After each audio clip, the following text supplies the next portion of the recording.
Good morning, नमस्कार बच्चों, आप सबका स्वागत है आज की वीडियो में। बच्चों आज हम डिस्कस करेंगे क्लास 9th का न्यू चैप्टर। वर्कशीट है आपकी वर्कशीट नंबर 44। चैप्टर है आपका ऊतक टिश्यूज़, जिसमें डिस्कस करेंगे हम विभाज्य ऊतक मीन्स मेरिस्मेटिक टिश्यूज़। ये वीडियो हम हिंदी मीडियम में डिस्कस करने वाले हैं, तो चलिए स्टार्ट करते हैं। बच्चों जैसे कि आप सब जानते हैं कि हमारा शरीर पूरा कोशिकाओं से बना है, तो हमारे शरीर में किस प्रकार का होता है, जो कोशिका होती है वो कैसे काम करती हैं, और क्या पौधों में और जो जंतु में कोशिकाएं पाई जाती हैं वो दोनों अलग अलग प्रकार की कोशिकाएं होती हैं, एक तरह से काम करती है, कैसे काम करती हैं, तो वो सब हम जानेंगे।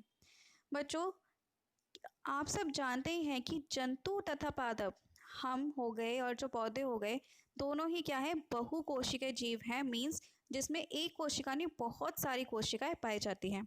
और बहुत सारी कोशिकाएं होती हैं, वो क्या करती है कि सारी कोशिकाएं एक प्रकार का काम नहीं कर सकती। तो सारी कोशिकाएं क्या करती हैं कि बहुत सारी कोशिकाएं मिलके एक ऊतक बना लेती हैं।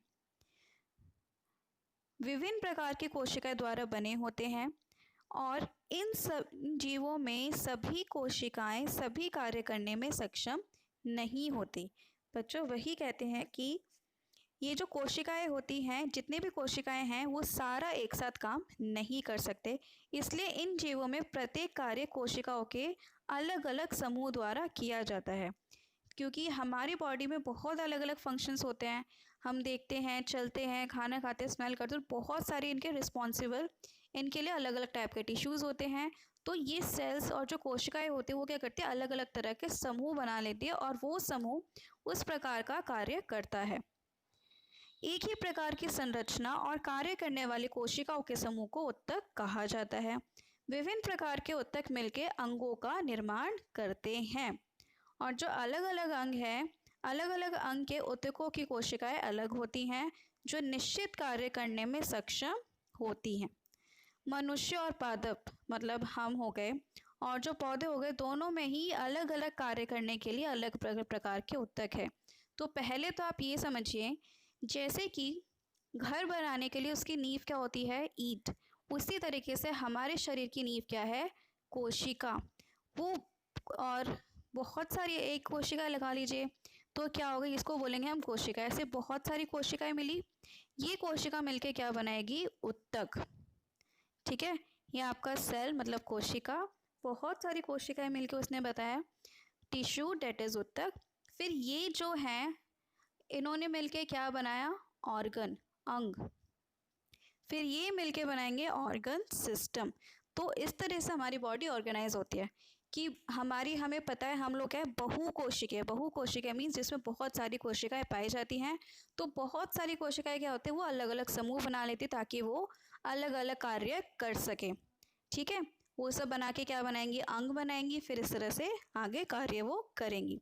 जैसे कि इसमें भी दिखाया गया है बच्चों, कोशिका है, कोशिका मिलके ऊतक बनाएंगी, ये ऊतक मिलके अंग बनाएंगे, और फिर ये अंग तंत्र। ये कोशिका हो गई, ये ऊतक हो गया, ये आपका अंग हो गया, और अंग तंत्र आपके बॉडी में।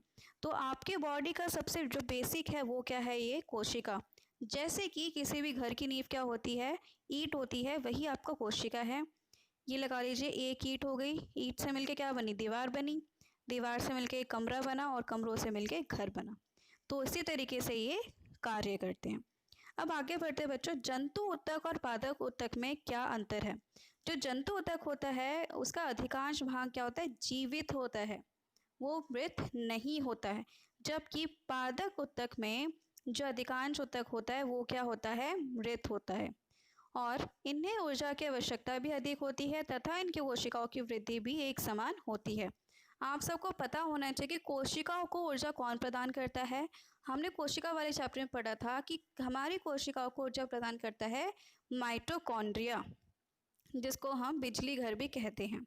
अब पादप ऊतक की बात करते हैं, क्योंकि ये मृत होते हैं तो इसलिए पौधों में वृद्धि भी कुछ ही क्षेत्रों तक सीमित होती है, उसके बाद नहीं होती, और इन्हें ऊर्जा की भी कम आवश्यकता होती है। पौधों में बच्चों कुछ ऊतक जीवन भर क्या होते हैं, विभाजित होते रहते हैं, डिवाइड होते रहते हैं। अगर वो विभाजित नहीं होंगे तो प्लांट की ग्रोथ नहीं होगी। तो प्लांट की ग्रोथ के लिए कुछ ऐसे टिश्यूज़ होते हैं, कुछ ऐसे ऊतक होते हैं जो थ्रू आउट द लाइफ वो डिवाइड होते रहते हैं।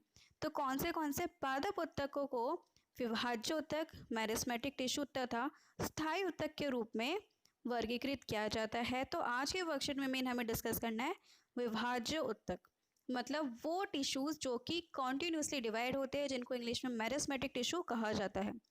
पौधों की वृद्धि कुछ निश्चित मार्गों से ही होती है। ऐसा विभाजित होने वाले उत्तकों के कारण होता है। इस प्रकार के उत्तकों को विभाज्य उत्तक कहते हैं। ये 3 प्रकार के होते हैं। तो बच्चों 3 प्रकार कौन से हैं इनके? 3 प्रकार है शीर्षस्थ विभाज्य उत्तक, अंतवृष्ट विभाज्य उत्तक और पार्श्व विभाज्य उत्तक। जो पहला वाला है शीर्ष, मतलब पता चल रहा है कि टॉप पर होगा, जो पौधों के टॉप पर ही टिप पे, जैसे कि उसकी शूट है, तना है, तने के जो यहाँ पे टॉप पे पाया जाएगा उसको बोलेंगे शीर्षस्थ विभाज्य उत्तक। यह पौधे के जड़ और तनों में वृद्धि वाले भागों में होता है, क्योंकि वृद्धि बच्चों ऐसे इस प्रकार होती है, तो यहाँ पे ये पाया जाता है। ये पौधों को लंबाई देता है। अंतवृष्टि मीन्स इंटरनोड, ये पत्तियों के आधार और टहनी के पर्व के दोनों ओर उपस्थित होता है। अब इंटरनोड होता क्या है? देखिए बच्चों, आपने पेड़ का ये तना देखा, तो यहाँ से एक ब्रांच निकली, इसके बीच का ये जो भाग है इसको हम बोलेंगे पर्व, ठीक है। यहाँ पे जो पाया जाता है उत्तक वो हो गया अंतवृष्टि, ये रहा अंतवृष्ट विभाज्य उत्तक। अब है पार्श्व। पार्श्व क्या होता है? तने में जैसे कि तना बढ़ रहा है, ग्रोथ कर रहा है, तो उसकी ये चीज़ बढ़ेगी नहीं बढ़ेगी? पहले तना इतना होता है, जब बढ़ता है, जब वो बूढ़ा हो जाता है पेड़, तो इतना हो जाता है। क्यों?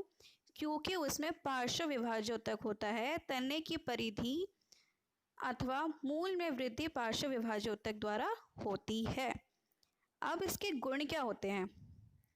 इन उत्तकों की कोशिकाएं निरंतर क्या होती है? डिवाइड होती रहती हैं। इनके पास बहुत अधिक कोशिका द्रव, पतली कोशिका भित्ति और स्पष्ट केंद्र होता है, और इनमें रसधानियां नहीं होती हैं।